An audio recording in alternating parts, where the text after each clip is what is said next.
Hello friends, welcome to my new video. So आज है 12th UP board का most important chapter integration. ये बच्चों को काफ़ी टफ लगता है, बट मैं बिल्कुल इम्पोर्टेंट क्वेश्चंस को यहाँ पे आपको प्रोवाइड कराऊंगा। आप यदि इसे प्रिपरेशन कर लेंगे तो आपके बोर्ड में अच्छे मार्क्स बन सकते हैं, यदि आप मेरी इस वीडियो को पूरी तरह से अच्छे से इसको एनालाइज करेंगे तो चलिए स्टार्ट करते हैं। इंटीग्रेशन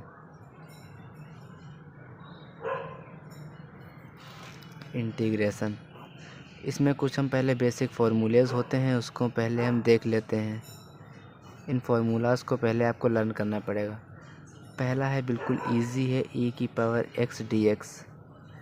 इसका इंटीग्रेशन क्या होता है? तो देखिए, इसका इंटीग्रेशन होता है e की power x plus C, as it is इसका इंटीग्रेशन रहता है। फिर यहाँ पे x की पावर n dx का इंटीग्रेशन देखते हैं। तो x की पावर n dx का होता है x की power n plus one, upon में जो पावर में ऐड करते हैं उसी को डिनोमिनेटर में लिख देते हैं, प्लस सी लगा देते हैं। फिर तीसरा देखते हैं a की पावर x dx। ये सेम इसकी तरह दिख रहा है, बट यहाँ पे x वेरिएबल है, बट यहाँ पे a वेरिएबल नहीं है। तो इसका इंटीग्रेशन होता है a की पावर x अपॉन लॉग ई ए। ई होता है बेस में होता है प्लस सी। ये थ्री फार्मूलाज होगा। इसके बाद हम देखते हैं कि 1 अपॉन एक्स डी एक्स। तो इसका इंटीग्रेशन होता है लॉग x प्लस सी। फिर यहाँ पे देखते हैं हम साइन x का इंटीग्रेशन क्या होता है माइनस का कॉस एक्स प्लस सी। यहाँ पे देखते हैं हम कॉस एक्स का इंटीग्रेशन, तो इसका इंटीग्रेशन होता है साइन एक्स प्लस सी। तो इसके बाद आप देखिए, यहाँ पे देखते हैं हम सेक स्क्वायर एक्स का इंटीग्रेशन, तो उसका इंटीग्रेशन होता है यहाँ पे 10x प्लस सी। यहाँ पे हम देखते हैं कोसेक स्क्वायर एक्स का इंटीग्रेशन, तो होता है माइनस का कॉट एक्स प्लस सी।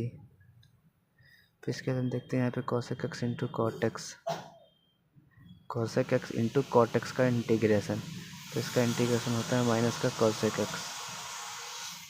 ये बिल्कुल बेसिक फार्मूले हैं इंटीग्रेशन के, जिससे आपको लर्न होने ही चाहिए। यहाँ पे हम देखते हैं सेक एक्स इंटू 10x का इंटीग्रेशन, तो इसका इंटीग्रेशन होता है सेक एक्स प्लस सी। फिर इसके बाद हम देखते हैं कुछ इन्वर्स में भी फार्मूलेज होते हैं, जैसे कि 1 upon 1 plus x square d x लिखा है, तो इसका फार्मूला होता है टेन इनवर्स एक्स प्लस सी।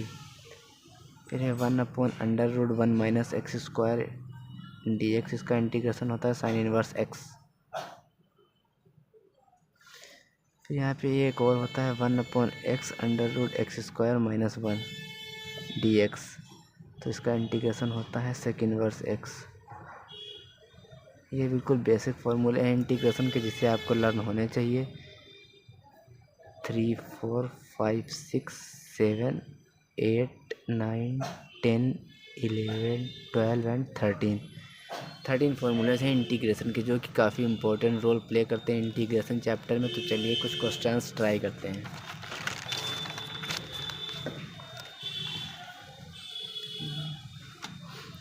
यहाँ पे देखते हैं हम क्वेश्चन नंबर 1, बिल्कुल इजी क्वेश्चन लेते हैं। जैसे कि लिखा है x की पावर 9 dx, इसका मुझे इंटीग्रेशन करना है, तो इसका इंटीग्रेशन करके दिखाइए आप।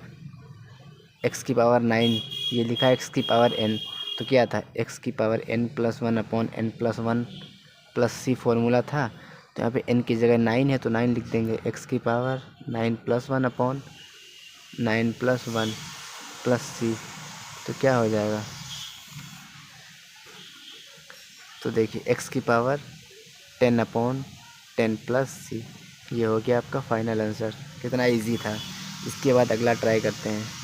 यहाँ पे लिखा है, मान लीजिए कि पावर यदि आपको निगेटिव में दी जाए, x की पावर -15 dx, इसको भी एज इट इज़ इसी की तरह करेंगे। x की पावर -15 में +1 करेंगे, अपॉन में -15 में +1 करेंगे, प्लस का c लगा देंगे। तो देखिए -15 + 1 तो माइनस का 14, अपॉन -15 + 1 माइनस का 14 प्लस सी, ये आपका फाइनल आंसर हो गया। तो चलिए अगला क्वेश्चन करते हैं। जैसे कि यहाँ पे लिखा है, मान लीजिए x³ - 1 upon x square into D x.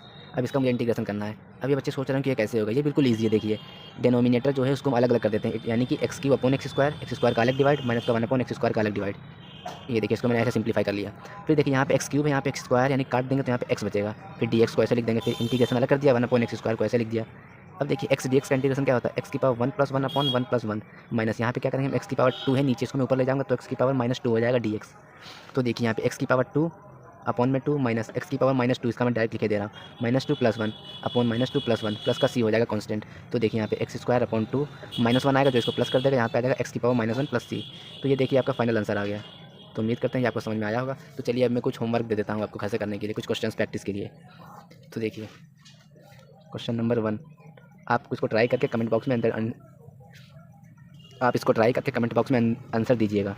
Integration of x की power 2/3 + 1 dx। Question number 2, integration of x की power -19 dx। Question number 3, integration of x की पावर -20/3 dx। ये 3 आपको घर से करने हैं। तो चलिए अब नेक्स्ट स्टेप पे पढ़ते हैं। तो चलिए आगे स्टार्ट करते हैं। यहाँ पे हमको स्टार्ट करना है कुछ इंपॉर्टेंट क्वेश्चंस फिर से जो बिल्कुल बेसिक है, जैसे कि लिखा है integration of y dx। Integration of y dx, तो इसका अब हमें इंटीग्रेशन करना है। तो कैसे करेंगे, बिल्कुल ईजी है। कुछ बच्चे सोच रहे होंगे एक्स की पावर n लगा देंगे, बट यहाँ पे ऐसा नहीं है। यहाँ पे जो y है वो यहाँ पे कांस्टेंट का कार्य कर रहा है। तो देखिए यहाँ पे y को ऐसे रखेंगे बाहर है और इंटीग्रेशन ऑफ dx हो जाएगा। तो इट मीन्स y dx का इंटीग्रेशन होता है x + c, तो ये इसका आंसर होगा। तो ऐसे डाउट से आप बचिए, क्योंकि एग्जाम में आपको ऐसे कन्फ्यूजिंग क्वेश्चन देगा। और इसका दूसरा क्वेश्चन अभी दिखा तो उसका आंसर बिल्कुल ही अलग आएगा, जैसे कि लिखा हो एक्स डी एक्स। अब इसका आंसर हाँ बिल्कुल अलग आएगा, जैसे कि इसका आंसर आ जाएगा x² / 2 प्लस का c। ये यहाँ पे इसलिए कर पा रहे हैं क्योंकि जो हमें वेरिएबल दिया गया है उसी का हमें इंटीग्रेशन भी करना है। बट यहाँ पे ऐसा नहीं था, यहाँ पे देखिए वेरिएबल अलग था बट इंटीग्रेशन हमें एक्स का करना था, इसीलिए एक्स वाले को रखते हैं इंटीग्रेशन के अंदर, बाकी टर्म को हम बाहर कर देते हैं। तो यहाँ पे मैंने इसीलिए वाई को बाहर कर दिया, इंटीग्रेशन ऑफ dx को ऐसे रखा। इंटीग्रेशन ऑफ dx का इंटीग्रेशन एक्स होता है, एक्स का वाई में मल्टीप्लाई हो गया प्लस सी हो गया। तो उम्मीद करते हैं आपको समझ में आ रहा होगा। तो चलिए कुछ और क्वेश्चन कर लेते हैं। जैसे कि लिखा है, मान लीजिए यहाँ पे हम इंटीग्रेशन ऑफ 3 की पावर x dx। तो ये याद करिए, मैंने आपको फॉर्मूला लिखाया था इंटीग्रेशन ऑफ a की पावर x dx का इंटीग्रेशन क्या होता है, a की power x upon log a base e plus c। यहाँ पे a क्या है 3 है, तो इसका आंसर क्या हो जाएगा 3 की power x upon log 3 plus c। ये आपका फाइनल आंसर हो जाएगा। तो चलिए कुछ थोड़े से टफ क्वेश्चंस की तरफ बढ़ते हैं। जैसे कि लिखा है यहाँ पे इंटीग्रेशन ऑफ 1/5 की पावर माइनस का x dx।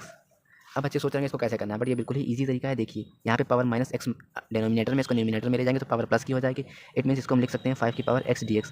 अब देखिए ये बिल्कुल इसी की तरह क्वेश्चन बन गया, तो इसका आंसर मैं डायरेक्ट यहाँ से लिख देता हूँ 5 की पावर x अपॉन log 5।